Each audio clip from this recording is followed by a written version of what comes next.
Everywhere. GBS.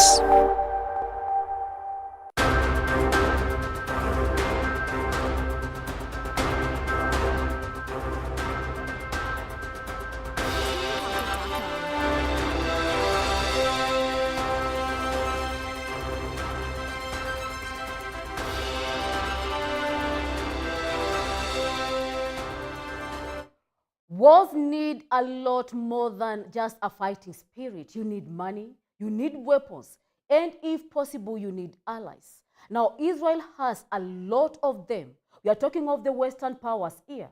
They are Israeli allies. They may not join in the counterattack on Iran, but they give Israel a lot of money. And who can play that part for Iran? I'm afraid there are very few candidates here. Iran has no friends in the Western world. Its top allies are Russia and China. There are also some marginal players like Syria, Venezuela, and North Korea. And beyond that, Iran only has friends, not allies.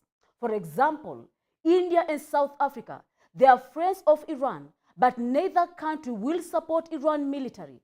Both have called for a de-escalation, which leaves us with Russia and China. Will they come to Iran's rescue? We'll talk about this more shortly. Good afternoon. This is the Ambassador.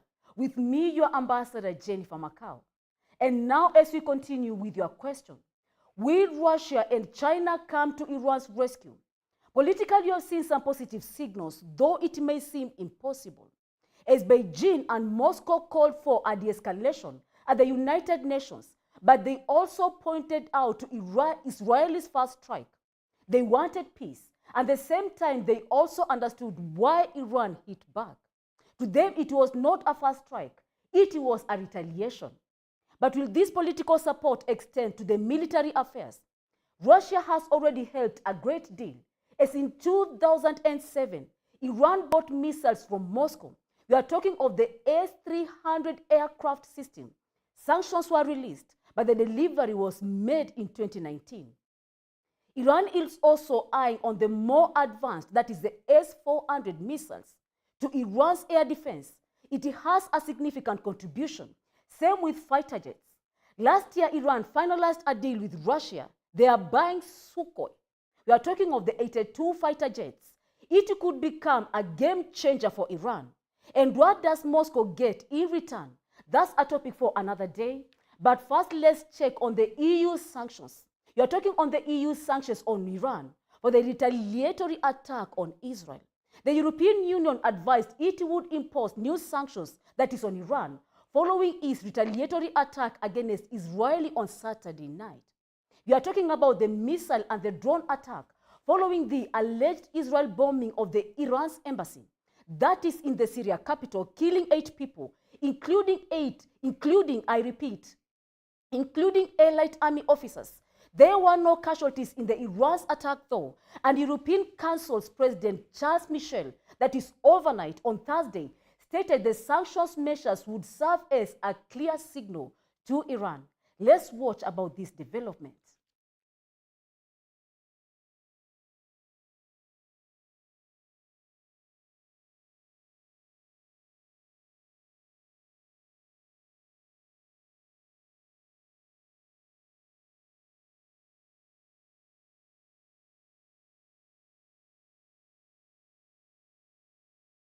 Also noticed that according to Iran, its military action was in response to Israel's aggression against its diplomatic premises, and the matter can be deemed concluded. Yesterday, you instantly reacted and condemned the actions by Iran. It is regrettable that unlike the meeting today, you did not propose to convene the Security Council on the 2nd of April, where upon Russian initiative, an emergency meeting was called upon to discuss the Israeli strike against the consulate premises in Damascus. We condemn this attack launched by Iran against Israel. We have decided to put in place sanctions against Iran. This is a clear signal that we want to send. And we also want to do everything to protect the civilians. Each civilian life matters. We call on the release without any conditions of all hostages. We call on a ceasefire, an immediate ceasefire. And we Well, that's quite a back and forth. You are going to see what those allies are going to benefit from. And moving on to Kenya. Kenya military chief Francis Ogola and 9 others were reported dead in an helicopter crash that crashed shortly after the takeoff in the western country on Thursday. That is on the afternoon local time. The helicopter came down in Kenya's Rift Valley, that is in Elgeyo Marakwet County, in the west of the county, about 400 kilometers, that is 250 miles, northwest of the capital of Nairobi, bursting into flames according to the local media. Francis Ogola was born in February 12, 1962, and was appointed chief of Kenya's Defense Forces in April 28, that is 2023, survived by a wife and 2 children. The government has announced a 3-day period of national mourning commencing on Friday, that is the 19th of April, in honor of the victims.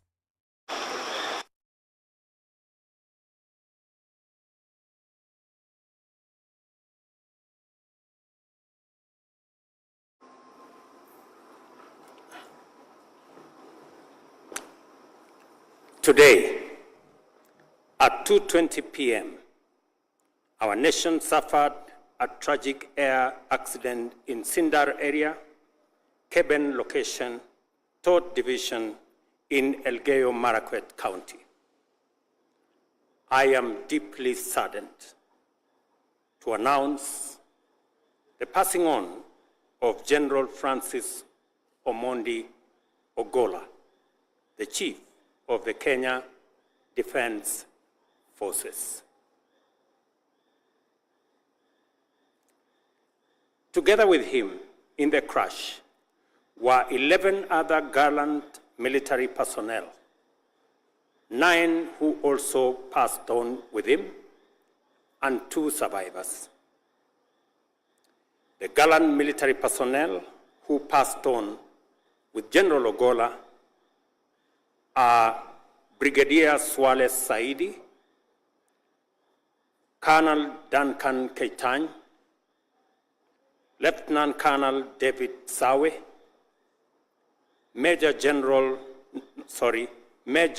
George Benson Magondu, who was also the pilot, Captain Sora Mohammed, Captain Hilary Litali, Senior Sergeant John Kinywa Mureithi, Sergeant Cliffons Omondi, and Sergeant Rose Nyawira.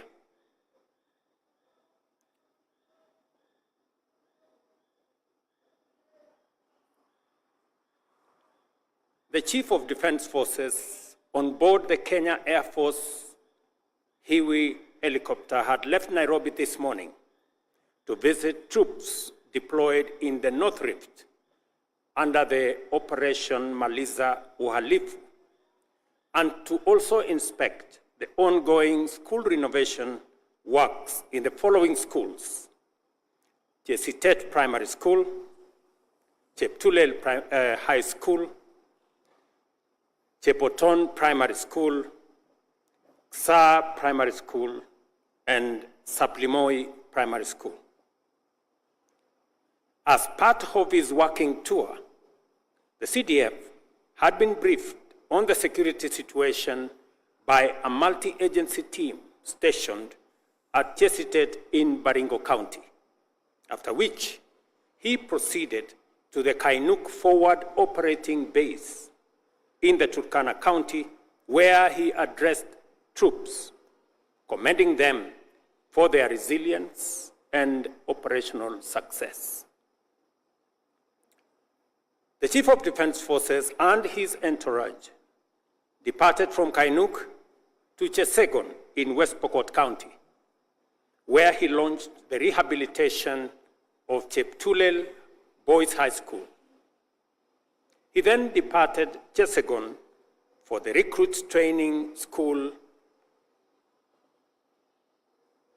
in Uasin Gishu County, where he was scheduled to inspect construction facilities at the institution. Unfortunately, the aircraft crashed shortly after takeoff. This is a very sad moment, a moment of great sadness. For me, as the Commander-in-Chief of the Kenya Defence Forces, it is a tragic moment for the Kenya Defence Forces fraternity, and it is a most unfortunate day for the nation at large.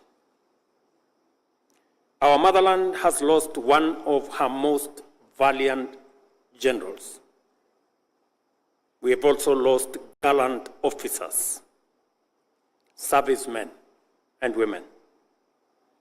The demise of General Ogola is a painful loss to me, and certainly the sorrow we all feel about this passing on is shared by all of the people of Kenya, and most especially the KDF fraternity. A distinguished four-star general has fallen in the course of duty and in the service of country. I convey my deepest condolences to all families that are grieving this untimely loss and our mourning nation as well. May the Almighty God rest their souls in peace and grant their families fortitude at this time of very deep sorrow. I also wish quick recovery to the two injured soldiers in this accident who are now in hospital. The Kenya Air Force has constituted and dispatched an air investigation team to establish the cause of the air crash. In honor of the life and the distinguished military career of the fallen general who lost his life not just while in office, but in active military duty, the nation will observe a period of 3 days of mourning commencing tomorrow, the 19th of April, 2024. During this time of national mourning, the Kenya flag, the Kenya Defence Forces flag, the East African Community flag, and flags of all formations of the military shall fly at half-mast in the Republic of Kenya and in Kenya missions.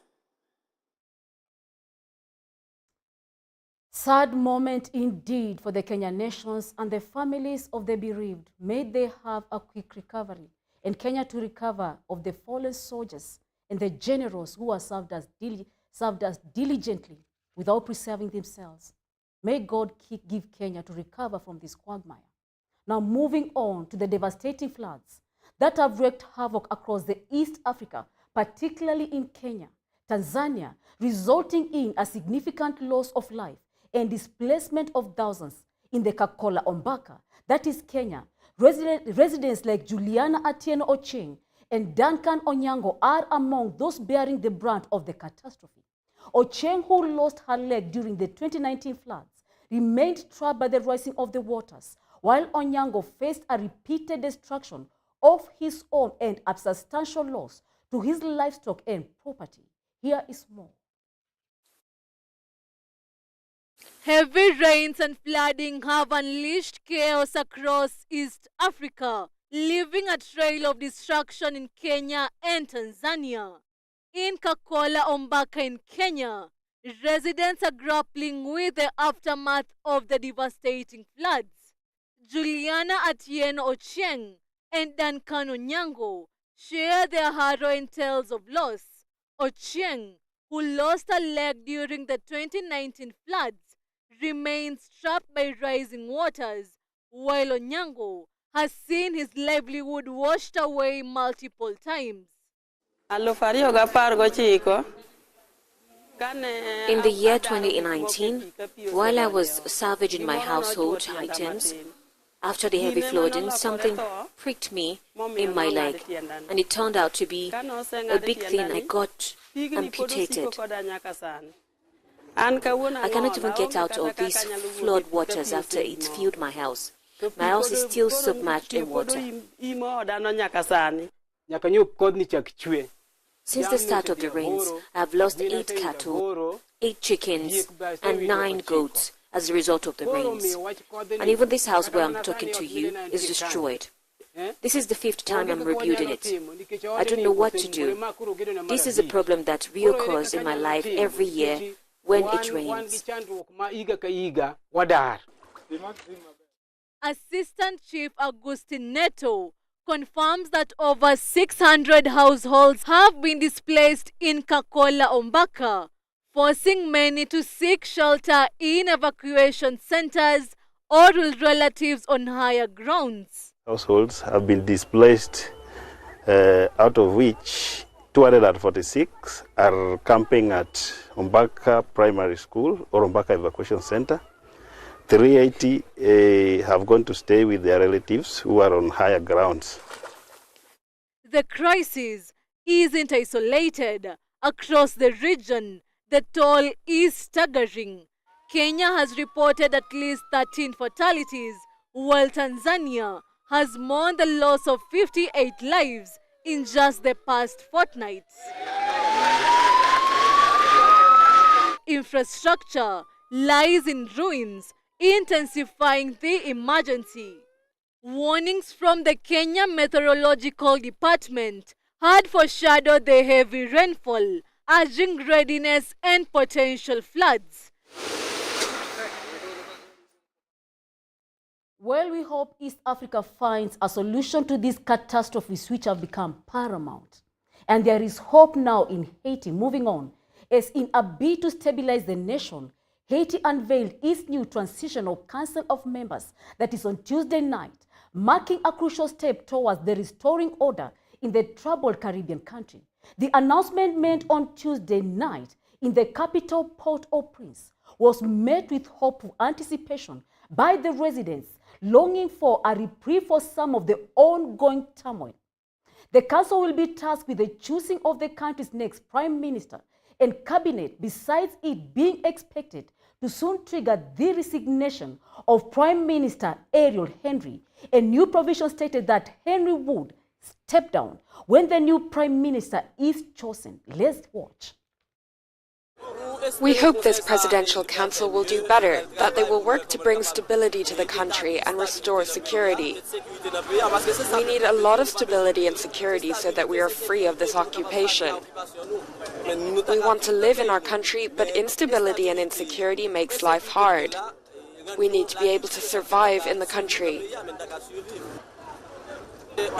Some of the first things I expect from the Presidential Council is to re-establish security for everyone. And second, they must arrange to set up an electoral council to organize elections, to have elected officials, and have leaders who have actually been elected. Well, that's good news coming from Haiti. And also I have more good news for you as we move on to Nigeria. In the response of the escalating violence in the insecurity of Nigeria's northern region, community-based the Vigilante patrol units have emerged as a crucial protectors for the villagers plagued by the rampant killings and kidnappings. One would wonder why the Vigilantes. This is because Nigeria's security forces have found it challenging to combat the armed gangs operating in the remote areas where the government presence is minimal. They have also been struggling with the limited resources amidst the ongoing Islamist insurgency in the northeast. Here is a full report. With violence and insecurity rising in Nigeria's northern region, local community patrols are stepping up to protect villages from killings and kidnappings. In Kaduna, near where 300 school children were recently abducted, a group called the Civilian Joint Task Force is working to keep communities safe. Emmanuel Audu Bature, a civilian of the task force, who was once kidnapped himself, joined to protect his community. He shared his story, showing how urgent their work is. I was taken to their camp and I spent a week in the camp. It was not the funny experience. I was really beaten, threatened to be killed. We are the closest security outfit to the people because anytime there is any security challenge, we are always there. And if you want to gather intelligence, I think we contribute a lot in that aspect because whoever you are looking for, if the person is within our community, just give us some hours. We are going to fish the person out by the grace of God. So it's helping us seriously. And I believe that CJTF, one day, I'm hoping that government will come into it and give us the support so that we'll have a peaceful society. Dixon Osagie, a Nigerian terrorism expert, says it's important to keep these patrols under control. He wants them to have a proper training to keep everyone safe. If you don't control these guys that are carrying arms to protect their community, I think criminal elements will capitalize on that opportunity and explore that opportunity in their criminal enterprise. So I think the government should, give these guys effective training. If need be, they want to permit them to carry out arms. They must be trained on weapon handling and soft arms handling, so that they don't use that gun to turn around and kill their own people. As violence and insecurity rise in Nigeria's north, groups like the Civilian Joint Task Force in Kaduna show how locals are determined to keep their communities safe, even though they face tough problems like not having enough money and dealing with ongoing fighting. These groups are still working hard to protect people. And that international news brings us to our first break. There is more coming up for you. Next, we'll talk about the scientists who advised humans as the main cause of the deadly, that is the Sahel heat wave. We'll see why. And economy and economy matters. China writes off the Zimbabwe's interest-free loan. And interestingly, we'll get to see what can stop the Japan's bullet train. We have this and more lined up for you shortly after the break. May you stay tuned with us. Welcome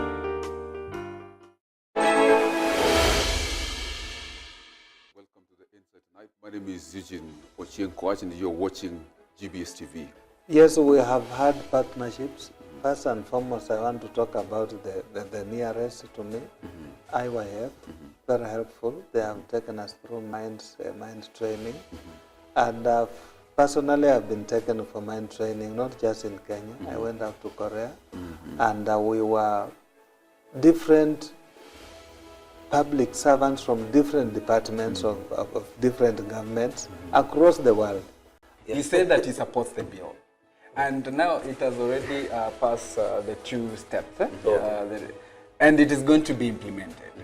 But you are not the first person to raise these questions. Kenyans have raised the same questions. Actually, there was this Kenyan who was asking in a funny way, and it went viral. Nani hana kwao? Nani hana kwao? And I believe the reason as why it went viral is because Kenyans could relate to this.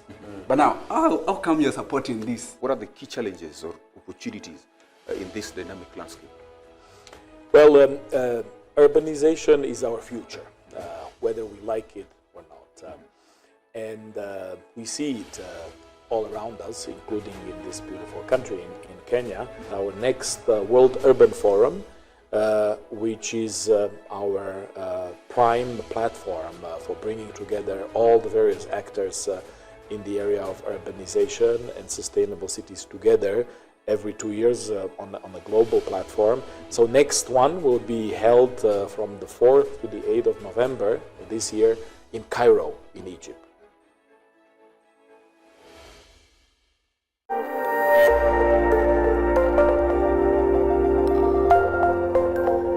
Everywhere, GBS. Welcome back. You are still watching The Ambassador, GBS Global News. We are glad to have you join us today.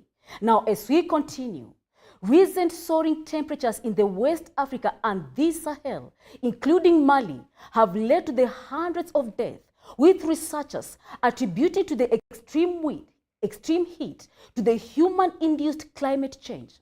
In Mali, Temperatures have surpassed 48 degrees Celsius, that is last month, with Gabriel Torre Hospital reporting 102 deaths in nearly April, particularly affecting the older individuals. According to the scientists' arguments, activities such as burning fossil fuels and deforestation plus actions such as burning fossil fuels and deforestation are among the key factors contributing to the reached alarming levels. Here is more on the same. Recent soaring temperatures in West Africa and the Sahel, including Mali, have led to hundreds of deaths, with researchers attributing the extreme heat to human-induced climate change.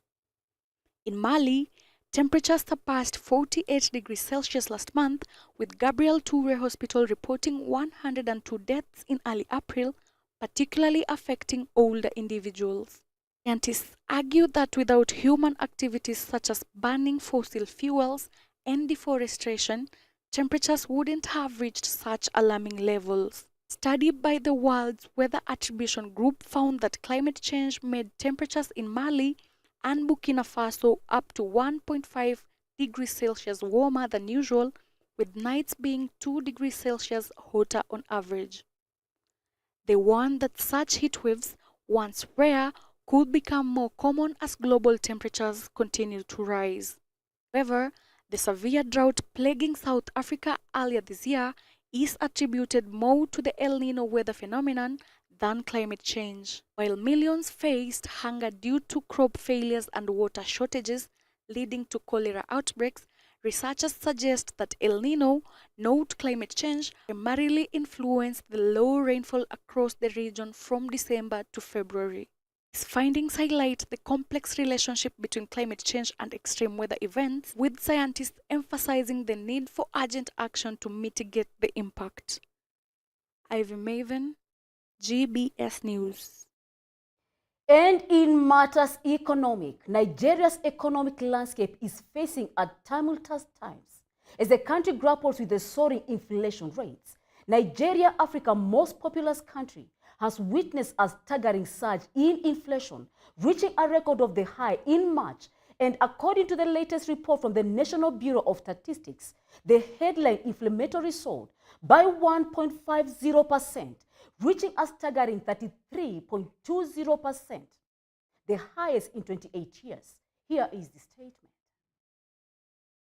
China's decision comes at a critical juncture for Zimbabwe, which has been grappling with a debt burden of $17.7 billion, with $12.7 billion of that being external debt.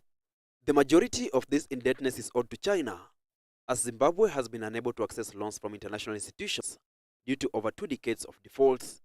However, while this move offers temporary relief for Zimbabwe, concerns have been raised about the long-term implications. Critics warn that China's actions could potentially create a perpetual debt cycle, giving Beijing undue influence over Zimbabwe's political landscape.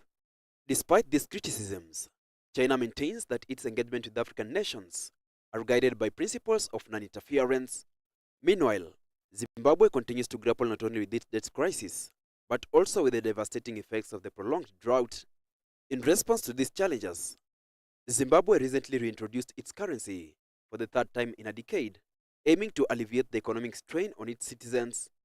This latest development underscores the complex interplay between economic assistance, political influence, and the enduring challenges faced by nations like Zimbabwe. And that news brings us to the end of our Ambassador GBS Global News. It's been a pleasure having you on board, joining us to the end. And just to do a recap for you, today we've talked about Israel and the Iran allies. Who are they? How far can they go to support each other? And what do they get in return, especially Moscow? What do they get in return from Iran? That's the topic for another day. We'll keep you updated as you stay tuned with us. We've also covered about Haiti developments. As the nation is in a bid to stabilize, the unveil and the new transitional council members, that is on Tuesday. This was in a bid to stabilize the troubled nation ruled by gangs after the assassination of its former president. We are talking of Jovenel Moise. Prime Minister Ariel Henry was driven to resign by the gang members. This is a move of the transitional members could be the next breakthrough for Haiti, hopefully. We'll keep you updated on the same. We've also covered on the devastating East African floods and the Nigerian vigilante groups who've taken the initiative to protect communities in northern Nigeria, among others. We'll keep you updated at the forefront of all these developments as you keep it at the Ambassador. I've been your Ambassador, Jennifer Macau, and I'm looking forward to seeing you at the Ambassador, GBS Global News, on Monday, same time, same place, from Monday to Friday at 1 p.m. And may you all have a superb and the most beautiful and a wonderful afternoon.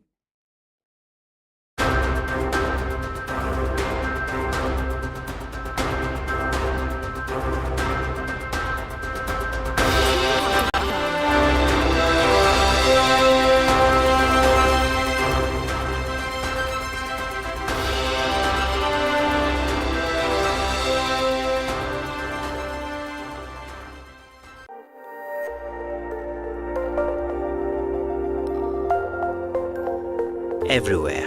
GBS.